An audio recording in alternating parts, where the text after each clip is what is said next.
This is the story of the Sensational Spider-Man, Part 4 of 4. Location, Midtown High football field. Time, 6 p.m. The car parks at the front of the football field. Peter, Harry, and Gwen get out of the car. Harry says to them with the tickets, "Don't worry guys, I got us covered." Harry showed the tickets at the check-in and they were given access. The three walk in, seeing all the school in there, supporting their school football team to win. The three went out onto the bleachers and sat down. They got the front row seats. Peter could see Flash in a football outfit. He was surprised, but was also expecting Flash to be a football player. He was actually that good. Cheerleaders came by and cheered for the team, and Liz and Sally were part of it. Liz and Sally wave at Peter, Harry, and Gwen, and they waved back. Peter looks on his phone and sees that it was time for the game to start. At that exact moment, Peter hears police sirens off in the distance. He sighs and says to Gwen, "I'll be back. I gotta quickly take care of something." Gwen says to Peter, "Okay, but be back quickly. The game starts in a couple." Peter got up and ran as fast as he could. He looked around to make sure he wasn't being followed or anything. He goes into the shadows and takes off his clothes. He put his clothes in a tree, puts his mask on, and he swung out of there. He follows the police cars to the bank. He arrives at the bank and he enters in to see the enforcers taking out the security guards. Montana is swinging his rope in the air and says to Ox, "Ox, get the vault door opened. Me and Fancy Dan will take care of these cowardly." Ox nods and goes to the vault door, starting to tear it open. Fancy Dan charges at the security guards and starts to take them out with his superior speed. When they were knocked down, Montana wrapped them around with rope, just like a cowboy. Spider-Man lands on top of a table and says to Montana, "So partner, who are you supposed to be?" Montana, Fancy Dan, and Ox see Spider-Man and they stop what they're doing. Montana says as he is putting a foot on a chair, "So you're Spider-Man. Allow us to introduce ourselves. We are the enforcers. We are hired to take someone talented like you out." Spider-Man sits on the table and says, "Well, you might have skills, but to me, you're just normal people. So we can do this the easy, less painful way, or the opposite. Your choice." While Spider-Man was saying these words, he puts the camera on his phone on auto, and he hides it underneath the table to take the shots that were going to be taken in the future. Spider-Man steps forth, and Montana says out loud, "Prepare, Spider-Man. Enforcers, strike." Spider-Man lunged forward as the enforcers did the same. The camera took its shot, and Spider-Man kicks Montana back. Fancy Dan does a front flip and kicks Spider-Man back. Spider-Man falls back to the table and quickly does a backflip, landing on top of the table without knocking it over. Fancy Dan leaps after Spider-Man, and Spider-Man jumps over Fancy Dan and kicks him back. Spider-Man's spidey sense goes off as Montana throws his rope, wrapping around Spider-Man. He pulls the rope back, and Spider-Man flies toward Ox, where at that moment, Ox punches Spider-Man hard to the floor, stunning him. Montana says as he puts his foot on Spider-Man's head, "I was expecting a challenge from you, partner, but you're just a coward in a costume." Spider-Man sees Ox tear the door open, with Fancy Dan getting bags to fill them with cash. Spider-Man says to Montana, "I'm more than you realize, Sheriff." He gets the rope off of him, breaking it, and trips Montana. He kicks Montana back, making Montana black out. And he goes after Fancy Dan and Ox. Fancy Dan says to Ox, Take care of him. I go quickly when it comes to bagging riches." Ox nods and cracks his knuckles. He charges at Spider-Man and goes for the punch. Spider-Man holds onto Ox's fist as he is sent to the floor, leaving a big crack on the floor. Spider-Man groans in pain and says to Ox, Man, you're tougher than I thought. I'll give you that, but you're not as resourceful." He shoots a web at Ox's face, and Ox steps back, trying to get the webbing off of his face. Spider-Man jumps up and gets on Ox's shoulders. He jumps back and shoots webs at Ox's back, pulls Ox down, and webs him up. He looks to his left and sees Montana free. And before Spider-Man could react, he gets knocked down by Fancy Dan. Fancy Dan gets on top of Spider-Man and begins to punch him right and left. Spider-Man was able to get Fancy Dan off guard by headbutting him back. He gets up and says to Montana, "So, big man's the muscle, quick legs is the speed, and who are you supposed to be?" Montana says back as he is swinging his rope around, "I'm the brains in this gang's web slinger." Montana throws his rope at Spider-Man and Spider-Man catches it. He gets knocked back by Fancy Dan and Ox wraps his arms around him, slowly crushing his ribs. Spider-Man tries to break free, but he can't move his arms. He was stuck. Montana and Fancy Dan get the bags of cash, and Montana yells at Ox, "All right, partner, let's ride. Take care, web slinger." Ox tosses Spider-Man in the bank vault, and when Spider-Man gets up, the enforcers are gone. It's like they vanished in thin air. Spider-Man gets his phone and swings out of there to try and find the enforcers, but they were nowhere to be found. Spider-Man sighs in anxiety, saying to himself, "What was I thinking? I could have taken those guys, but I let myself get carried away. I failed." He sees the police below arrive, and Spider-Man says as he is swinging back to the football game, "I gotta find these guys. They couldn't have just vanished in thin air. Could they?" But anyways, I'll look into this later. Location, Midtown High football field. Time, 6:45 p.m. Spider-Man returns after the bank heist made by the enforcers. He gets his clothes out of the tree and puts them back on. He jumps down and makes sure nothing is on him from the bank heist. He was clear. He goes in and sees that their school was so far winning by a couple of points. He sees his friends and takes a seat. Harry says to Peter, "Ah, there you are. Where were you? You just missed Flash's epic touchdown." Peter says, "I'm sorry. I had to talk with Aunt May about personal stuff." Gwen asks him, "Is everything all right?" Peter puts out a fake laugh and says, "Of course, we're fine. No need to be worried about anything, Gwen." After Peter says that, Flash scores another touchdown. The whole school cheers and all shouts out, "Flash Thompson! Flash Thompson! Flash Thompson!" Flash points his hands in the air and yells out, "Yeah, no one can stop me." As everyone is standing up cheering, including Harry and Gwen, Peter pulls out his phone and quickly looks over the photos he took at his fight. Some were good and some were blurry. Peter suddenly noticed in the last photo that showed Spider-Man being thrown into the vault that a secret hatch appeared on the ground, like a secret opening. Peter asks in confusion, Did the enforcers get out that way? How did I not see it? I gotta look at this as soon as possible." As everyone is sitting down, Peter puts his phone in his pocket and says to Harry and Gwen, "I really am sorry to say this, but I gotta go. I gotta help out with something that is really important."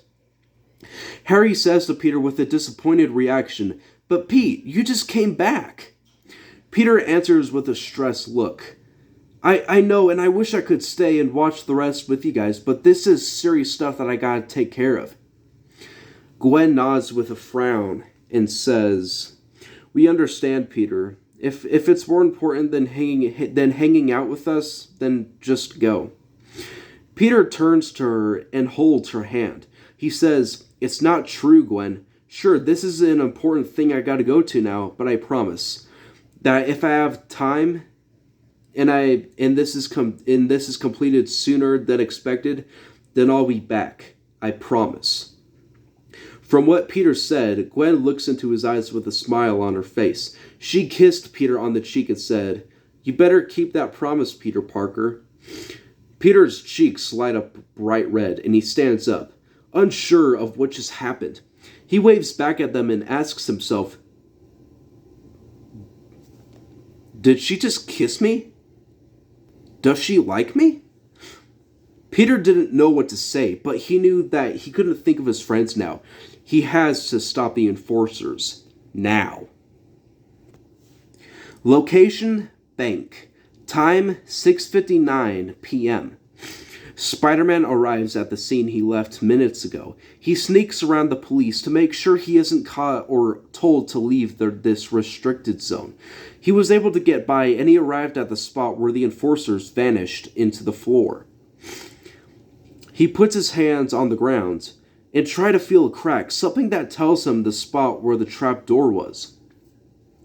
He eventually finds it and he lifts it up. He sees 2 flights of stairs and a long hallway that was pitch black. Spider-Man goes in and the trap door shuts behind him. He gets his phone out and gets the camera ready. He decided not to use a flashlight because it could warn the enforcers about him discovering their hideout. He hears up ahead, "What do you want us to do next, Kingpin?" It sounded like Montana's voice. Spider-Man went further through the pitch black hall, and he sees the enforcers talking with a big shadowy figure of the Kingpin on the screen. Kingpin says to Montana, "Like I told you, Montana, take Spider-Man out however you want, just as long as he is no more." Spider-Man puts his camera to auto and hides it somewhere so that it could take the shots of what was taking place. He then jumps out of the shadows and lands onto the table. He says, "You enforcers are about to be no more when you're behind bars."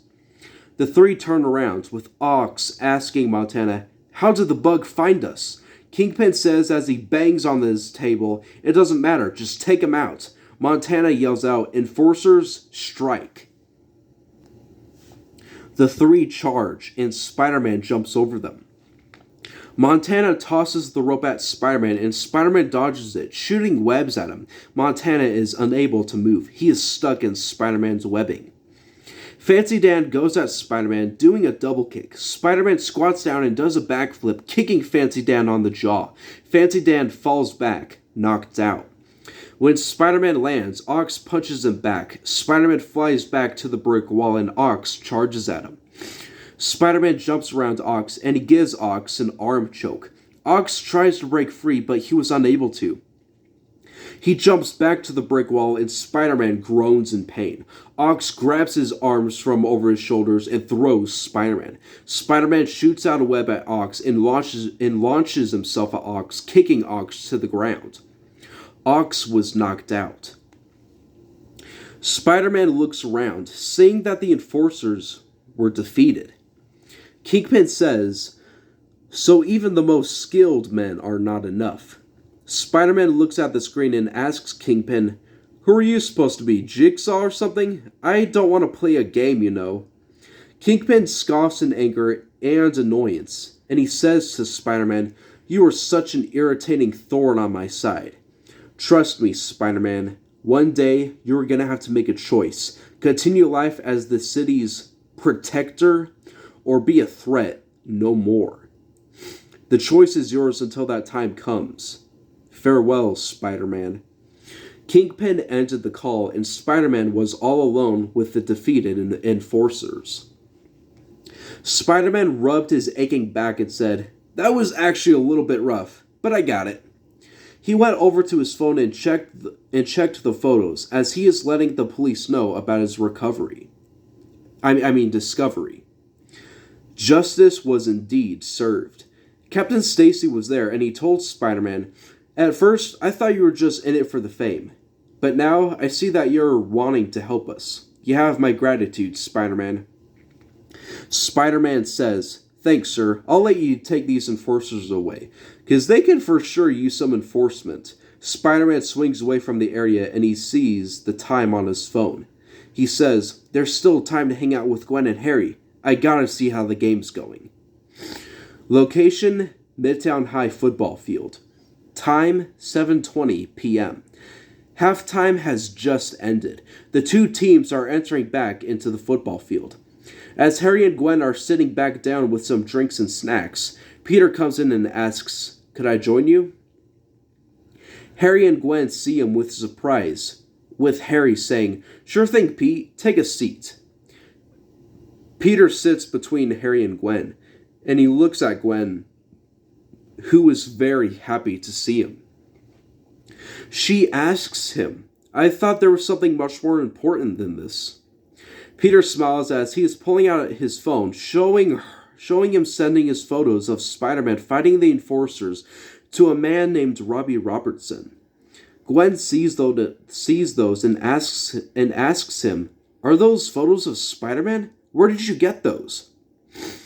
Peter answers as he puts his phone in his pocket, "I have my ways. I'm going to send these to the Bugle. I hope it could land me the job." Gwen wraps her arms around his and says, "Peter, you are a fascinating person. I hope I can learn more about you sometime." Peter asks Gwen, "Why not now?" Gwen starts to blush and giggle. That she snuggles her head on his shoulder. The two laugh and continue to watch the rest of the football game, which ends in their school's victory. Location: the Daily Bugle. Time: 7:44 a.m. Inside, J. Jonah Jameson is in his office with Robbie Robertson. He has the pictures Peter took in his hands. He looks at each of them, surprised. He asks Robbie, "Who is the man that took these pictures?" Robbie answers as he looks at his watch. "He should be here right now. He's a pretty skilled kid, Jonah. I'll tell you that." Jameson's secretary knocks on the door and says, "Mr. Jameson, someone is here to see you." Jameson asks, "Is it him?" The secretary opens the door wide enough for Peter to come in. Jameson laughs and asks, "Is this supposed to be some kind of a joke from you, Miss Brandt?" Robbie gets off of his chair and says, "So, you must be the photographer, huh?" Peter says back as he is straightening his posture, "Yes, sir." Robbie shakes his hand and says, "Pleased to meet you. We could use someone like you. I'm Robbie Robertson. The pictures you took are exquisite." Jameson looks in confusion and asks as he is showing Peter the photos, "Wait, kid, you took these photos?" Peter nods and Robbie pats him on the back. Robbie says, "Yep, this is the kid. Jonah, meet Peter Parker." Jameson puts the photos down and says to Peter as he is getting up, "Well, Parker, I gotta say, for a boy your age, I have never seen any photos so accurate, but I don't know if you're fit for it." Robbie looks at Jameson with shock and says, "Come on, Jonah. No one else has been coming in to take the job, and no one else like Peters takes the best shot. Come on, let's give the boy a chance." After a few moments, Jameson exhaled and said as he is getting a check, "All right, Mr. Parker, you're hired. I'll start you off with $17. Keep this photography up and I'll give you triple, up to quadruple. You're excused." Peter takes the check and walks out of there. He looks at it with joy. The secretary says to Peter with the hand out, "I'm Jameson's secretary, Betty Brandt." Peter shakes her hand and says, "Pleasure to meet you. I'm Peter Parker." Betty smiles and says, "I know. You're at the right place with the photography skills you got. The Daily Bugle is perfect for you, but could also be very busy. May I see that check?" Peter nodded and gave it to her. She pulled out a pen and signed it. She gives it back to Peter and says, "All right, you are free to go. You can check it in the nearest bank and you'll get the cash. Have a good day, Peter." Peter waves goodbye and he smiles at the check. He says as he is running out of there to get to school, "I got a job." Location: Parker residence. Time: 6 p.m. Peter returned home with the $17 in his hand and gave it to Aunt May. Aunt May asks, "Where did you get this?" Peter answers back, "Well, I got a job at the Daily Bugle, and this is my first paycheck. I want to help in paying off the bills." "No need to worry, Aunt May. I got this under control." Aunt May hugs Peter and kisses his head, with a tear coming out. She says, "Oh, I wish Ben could see you now. He would be so proud of you." Peter sighs and says as he is looking at the picture of him with his Uncle Ben when he was a toddler, "Yeah, he would." Aunt May says to Peter as she is putting the money on the table, "Oh, so guess who just called? My good friend Anna Watson. Her niece is going to transfer to your school. She is a very nice, sweet girl. They're coming by to visit tonight." Peter says, "Oh, do I need to dress up or anything?"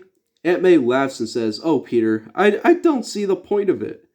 You sure are a joker." They hear the door knock, and Aunt May goes over to the kitchen and says, "Peter, could you get that? I gotta get dinner on the table." Peter puts his coat on the hanger and says as he is going to the door, "Of course, Aunt May." He opens the door and he sees a redhead girl in a black t-shirt. He sees the gorgeousness of her and he just stands there frozen, pretty much struck dumb. Anna is behind this girl and she says, "Hello, Peter, glad to see you. This is my niece, Mary Jane. Have you two met before?" Peter stutters on his words, not knowing what to say. MJ says to Peter, "What's wrong, Tiger? You just hit the jackpot."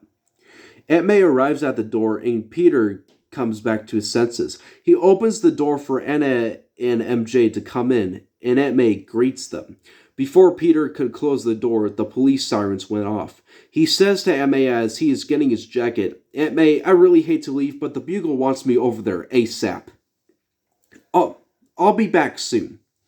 Aunt May says, "Oh, all right. Just be careful, Peter. Make sure to stay warm." Peter opens the door and says, "Will do. It's great to see you, Miss Watson." "See you, Mary Jane." MJ says as she is waving at him with a flirtatious look on her face, "Hope to see you again, Tiger." Peter smiles and he closes the door. He sees where the police are heading and he jumps up to his window. He takes his clothes off and he jumps out in his Spider-Man suit. He follows the police to the next crime. He says while swinging over there, "I can't believe all that has happened since I got these powers. I got a job, I became Spider-Man, I defeated my first gang of super skilled crooks, and I just got introduced to Mary Jane. I wonder what else is going to happen down the road. Can't wait to see what the future holds." He swings to the moon shining, remembering what his Uncle Ben said that made him become the good person he is to the people of New York. With great power comes great responsibility.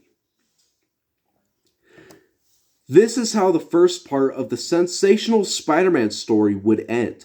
I hope you all enjoyed it because I sure did.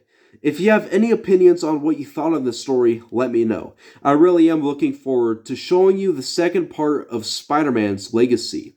How would Peter Parker's next chapter of his life go with all that has happened so far? We shall soon find out. But until that time comes, my dear friends, farewell.